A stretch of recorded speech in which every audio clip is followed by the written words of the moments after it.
And the White House also wanting to remove tax exempt status for Harvard, also in retaliation. So, if Harvard ultimately loses this battle involving this student and exchange visitor program certification, and 7,000 international students can no longer attend the nation's oldest and wealthiest university, how will you calculate the near term and long term ramifications?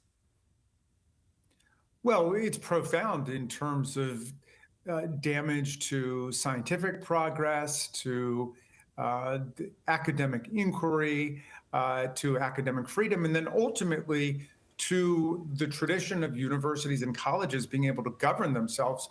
I don't think Harvard can lose this case. It's so clear that Trump is motivated by animosity and hatred towards Harvard, which is strange because there are a lot of people in his family who went there, including Jared Kushner, who I think was admitted to Harvard after making a $500,000 gift.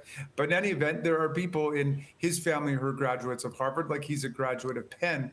There's something very whimsical and something very personally pointed about this attack on a private institution. And so, if you can do it to Harvard, you can do it to any college or university. And look, what we learned from the law firms is the law firms who gave in are still struggling to keep up with Trump's demands. I mean, he's viewing them as a private law firm workforce that's given him something like around $1 billion of free pro bono help. It's the law firms who've stood up to him who have been winning in court every time against his executive orders purporting to take over their operation.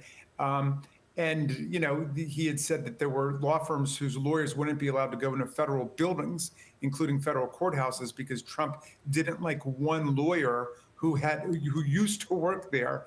And so that's the kind of petty, vindictive actions he's involved in right now. And we've got to defend the rule of law because otherwise we're really moving into a different kind of society. I mean, that's what authoritarianism is all about. The guy at the top gets to run everybody and everything.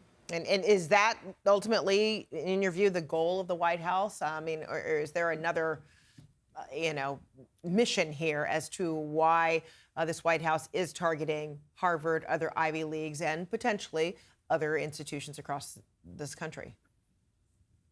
Well, he went after what was reputed to be the most prestigious law firm in the country, Paul Weiss, in New York, and they caved in. And so he's going after Harvard to see if they'll cave in. And he believes if he can get these, luminary institutions in their various social domains to capitulate and to appease him, then everybody else will fall in line. So the ones who have hung tough are showing the way, like Wilmer Hale of the law firms and Perkins Coie, and there's other law firms around the country who are saying, no way, you're not going to control us and tell us what to do. And by standing up, Harvard is showing colleges and universities around the country that they really mean it when they talk about academic freedom, and they've emboldened and encouraged other institutions to do the same thing. But, it's throughout society. They're doing the same thing to labor unions. Trump signed an executive order purporting to strip more than 1 million federal workers of union protection and the right to engage in collective bargaining, even modified collective bargaining, not for wages, but just for some of the terms of employment. And those unions with the AFL-CIO and AFGE have gone to court and said, no way, we're not going to let the president of the United States destroy workers' organizing rights and take over our union. So it's happening across society. Trump seems primarily motivated in making as much money as possible, but he doesn't want anybody getting in his way, whether it's judges, and they've been attacking the judges and judicial independence, or law firms, or lawyers, or 501c3 not-for-profit organizations.